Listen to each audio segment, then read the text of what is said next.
Diane in Denmark here. A few weeks back I gave you an early warning about Christmas, and if you're making Christmas gifts, you know, if you were knitting gifts or making vanilla sugar or whatever you like to do, I said, you know, get them started now. And I showed you how I make my Danish Christmas snaps. And this is not a snaps that you drink with herring, because most of the snaps that we drink here in Denmark, you know, you have it with your lunch with herring. This is one that you can use as a kind of winter warmer, and we serve it just in small glasses. Don't go overboard with this stuff because you'll be knocked down flat. But I've got my one here today, and I'll put a link to the to how I made it. Also, if you're interested in the Flylady's cruising through Christmas and the holidays missions, or I will be doing more recipes. I'm going to also give you an update on the Christmas cake today. I've got a whole series about Christmas and the holidays, and I'll put the link there. You know where to find it. There's also a link down below. Anyway, let's get on. Today I'm going to be straining off my snaps, and this can, let me just get my pinny on because I don't want to be splashing this stuff anywhere. It's really strong. And I know some of you have already done yours because I've seen it on Instagram, and I love seeing it. I love seeing that you're going to be baking cakes, and you know, we're all in this together, and that's what my channel is all about. I'm not you know, telling you what to do. I'm showing you what I do and following the Flylady system. And if you want to follow along and see how it can make your life a lot easier and a lot more fun, then join in with me. Anyway. All I'm going to do is, in here, if you remember, we had coffee beans and vanilla and sugar. Let's get a few things ready. So basically, we don't want any, let me stand back, get your safety glasses on. Okay, good. It didn't kind of pop or explode. Yeah, now I wish we had smelly vision again. If you can see that in there. Right, and I'm just going to carefully strain this through. And I'm just doing it with a wee sieve to start with. Oh, actually, that's good. Oh, hold on. You know what, that's my dishwasher finished. Let me just stop it so it doesn't go beep, beep, beep. And that, you know what that is, let me just get I like to get the steam, it's quite good for setting your makeup. There we are. Okay, I'll empty that when we're finished. That is a reminder, switch it off. There we go. That is actually a reminder for me to remind you. Please make sure that you do your Flylady routines before you start any of this Christmas prep and baking cakes and sorting through decorations. So make sure you've done your morning routine and your evening routine. I've done my morning routine, laundry's already away, I've got my indoor shoes on, and the last thing for me is to empty the dishwasher. So just make sure that you do your morning or evening routine also before you start watching these videos. Right, okay, I've strained that off. And the stuff that you've got left over, you know, the coffee beans, that can go into the compost heap or whatever you want to do with it. Right, and then I'll just take a jug-a-lug, and, oh, have you seen that? This is my funnel, Danish design. Look at that, it's flat, and then, so it's actually really good for putting in the drawer because it folds down flat, or you can wear it as a little elf hat. Right, okay, sorry, being silly. Right, and I'm going to pour this, let me get a coffee filter.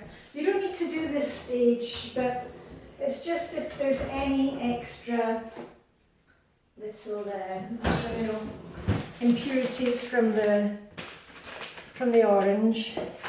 So I'm just sticking a coffee filter in there, pouring it through.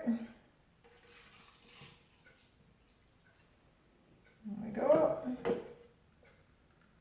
And as I said, it's not strictly necessary.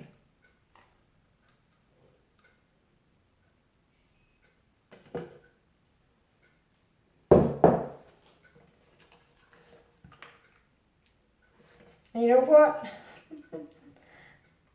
I'm going to skip this stage because I'm so impatient, I can't be bothered. Right, okay.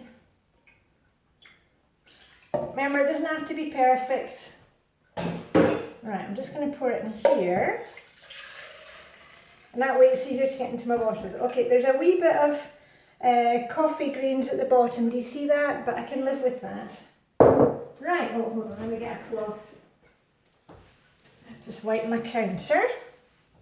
Now, you can either pour it back into the bottle that you had, you know, just decant it back into that. Or maybe you've got some small jars, you know, or some small ones that, you know, you could put a wee bit of ribbon round and give it away as a present. And, oh yeah, I know what I was going to tell you. I was sitting watching, let me just get this in the spot. I was sitting watching the telly the other night, and there was this advert for snaps maker in Denmark. And they've brought out this new thing this year. It's a neutral snaps, and they've got it like in bottles like this size. So instead of having the traditional bottle, they've made it half the size and a chunkier bottle. And the thing was that, oh, you know, this would make a great gift, and all you need to do is add in, you know, some, like I've done here with the coffee beans and sugar, or you can put in some dill weed, you know, or whatever it is. So they were basically taking the idea and just, instead of putting this bottle, put another one, and then you just pop your herbs in and leave it. You know, if you do the thing with the herbs, you don't need to strain it. Right, okay, there's one, and another one, and the rest I'll put back in the bottle. I don't know what I'm going to do with these, but never know. What I might do with one of the small ones is take it one of the mornings that we go down for our swim, you know, a skinny dip in the Danish North Sea all year round. Maybe on the 1st of December. I'll take one of these and we'll have a wee dram after we've been in the sea. Right, that's the lid for that one. So anyway, you can see just get it into the bottles.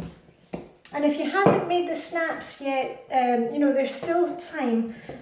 Ideally, you would leave it, the recipe that I had said 40 days.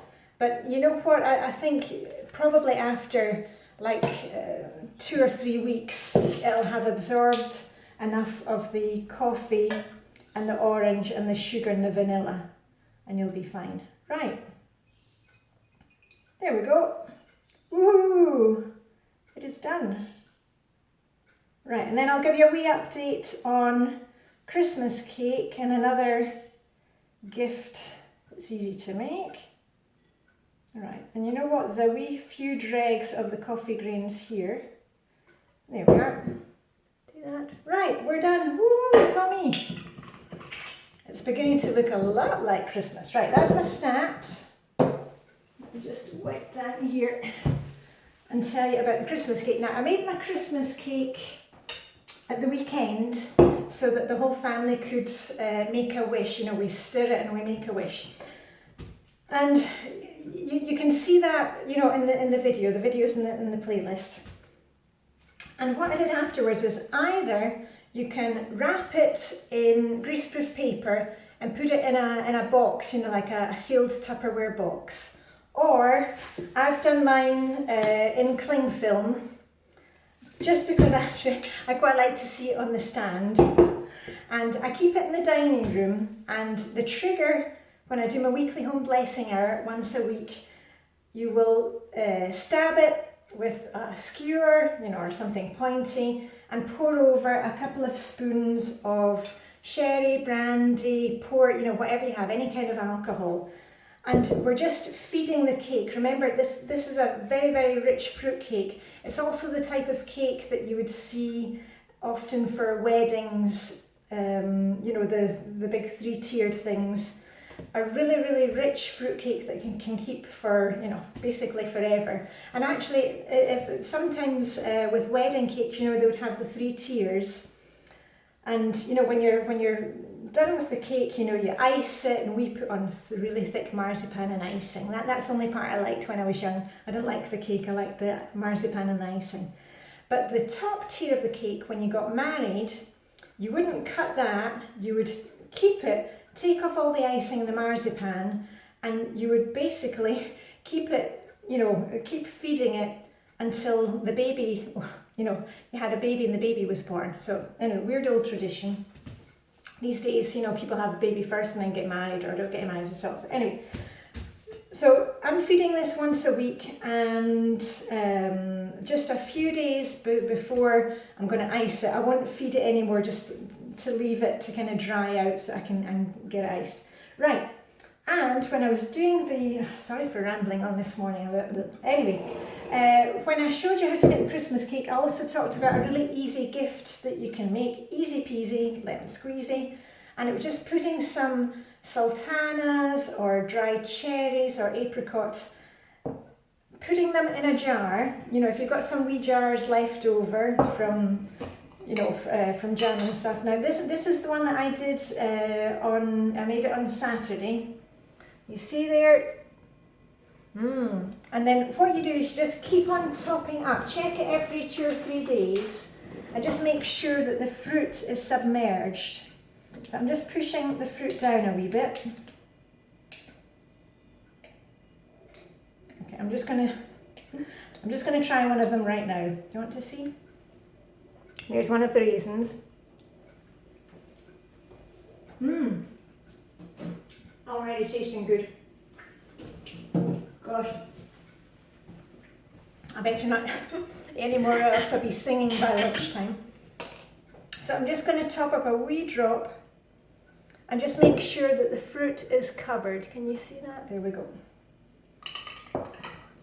And this makes a really great little kind of mini dessert. It gets really kind of gloopy and thick, and you can just take a few spoons and put it over some really good vanilla ice cream, and it makes quite a kind of grown-up dessert. So anyway, that's one that I've got going. I may make some more. Anyway, I'm going to finish it off there. So if you missed the recipe for the Christmas cake, you can see me doing that in the playlist. And I'm going to clear this away. I'm going to set a timer, got my trusty timer with me, and I'm going to finish unloading the dishwasher, and that's my morning routine done. So anyway, that's from me, Diane in Denmark. See you very soon, and live long and prosper.